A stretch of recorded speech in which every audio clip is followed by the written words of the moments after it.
Assalamualaikum warahmatullahi wabarakatuh. Perkenalkan saya Listia Arfiani, kelas 6 akuntansi pagi. Di sini saya akan mempresentasikan hasil kerja saya. Kas adalah uang tunai yang paling liquid sehingga pos ini biasanya ditempatkan pada urutan teratas dan aset. Yang termasuk dalam kas adalah sebuah alat pembayaran yang dapat digunakan segera seperti uang kertas, uang logam, dan saldo rekening biro bank. Menurut Standar Akuntansi Keuangan atau SAK 2001, kas ialah alat pembayaran berupa uang tunai yang selalu siap digunakan untuk membiayai kegiatan umum perusahaan. Di sisi lain, kas bank adalah sisa rekening biro perusahaan yang dapat digunakan secara bebas biaya berbagai transaksi. Jenis-jenis kas kecil atau petty kas di bank, pelaporan kas. Kembali kas kecil. Kedua metode ini memiliki perbedaan dalam pengisian kembali kas kecil berdasarkan pencatatan masing-masing. Untuk lebih memahaminya, berikut teknis pengisian kembali masing-masing metode. 1. Pengisian kembali dalam metode tetap. Seperti yang diluas sebelumnya, pencatatan kas kecil dalam metode tetap dilakukan ketika hendak melakukan pengisian kembali. Pengisian kembali dilakukan ketika jumlah kas kecil dirasa sudah menipis. 2. Pengisian kembali dalam metode fluktuasi. Pengisian kembali kas kecil dalam metode fluktuasi juga dilakukan ketika saldo sudah menipis. Namun bedanya, pada metode ini pengisian kembali tidak harus sesuai dengan jumlah yang dikeluarkan. Bagian dari rekonsiliasi bank. Akuntansi bank lebih dikenal dengan nama rekonsiliasi bank. Penerimaan kas bank biasanya dicatat di sisi debit, sedangkan pengeluaran kas dicatat di sisi kredit.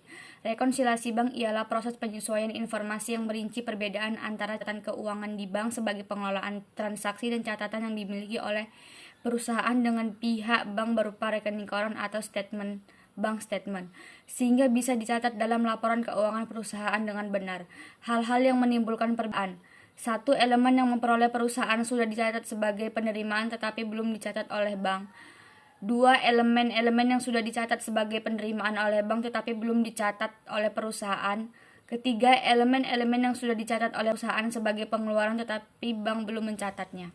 Tujuan rekonsiliasi bank. 1. Mengecek ketelitian pencatatan. 2. Mendeteksi kecurangan. 3. Kontrol keuangan. 4. Validasi informasi. 5. Memeriksa selisih kurs. Piutang merupakan salah satu unsur dari aktiva lancar dalam neraca perusahaan yang timbul akibat adanya penjualan barang dan jasa atau pemberian kredit terhadap debitur pembayarannya. Pada umumnya diberikan dalam tempo 30 hari sampai dengan 90 hari. Dalam arti luas, piutang merupakan tuntutan terhadap pihak lain yang berupa uang, barang-barang atau jasa yang dijual secara kredit. Jenis-jenis piutang, piutang usaha, wesel tagih, piutang lain-lain. Pengakuan awal piutang. Piutang diakui pada laporan posisi keuangan jika entitas tersebut menjadi bagian dalam kontrak piutang tersebut. Dalam transaksi penjualan atau pendapatan, pengakuan piutang dikaitkan dengan pengakuan pendapatan. Saat perusahaan telah mengakui pendapatannya, maka perusahaan akan mengakui piutangnya. Dalam transaksi piutang yang dikaitkan dengan pemberian pinjaman, piutang diakui sesuai ketentuan dalam kontrak tersebut. Sesuai PSAK 55, piutang diakui oleh entitas sebesar nilai wajar. Nilai wajar merupakan harga perolehan atau nilai pertukaran antara kedua belah pihak pada tanggal transaksi. Nilai pertukaran ini dapat dipengaruhi oleh adanya hubungan relasi karenanya. Piutang dari pihak relasi perlu diungkapkan secara penurunan nilai piutang. Konsep umum penurunan nilai piutang pada setiap tanggal pelaporan harus dievaluasi apakah terdapat bukti objektif mengalami penurunan nilai. Jika terdapat bukti objektif, maka akan diakui kerugian penurunan nilai.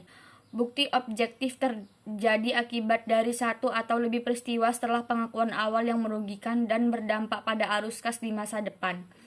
Peristiwa yang menyebabkan penurunan nilai meliputi data dan informasi yang dapat diopsi yang menjadi perhatian pemegang saham. Beberapa contoh peristiwa yang menyebabkan penurunan nilai adalah sebagai berikut.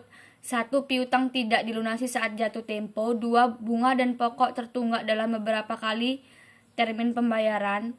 3.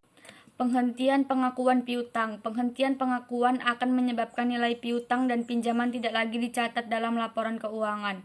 Secara sederhana, penghentian pengakuan piutang akan terjadi ketika kontrak berakhir dan dipenuhi. Penilaian piutang. Pelaporan piutang pada laporan posisi keuangan melibatkan klasifikasi dan penilaian. Klasifikasi termasuk menentukan lamanya waktu setiap piutang yang akan beredar. Perusahaan mengklasifikasikan piutang yang akan dimaksudkan untuk ditagih dalam 1 tahun. Siklus operasi mana yang lebih lama, sebagai aset lancip. Sekianlah dari hasil presentasi saya. Jika ada salah kata mohon dimaafkan. Assalamualaikum warahmatullahi wabarakatuh.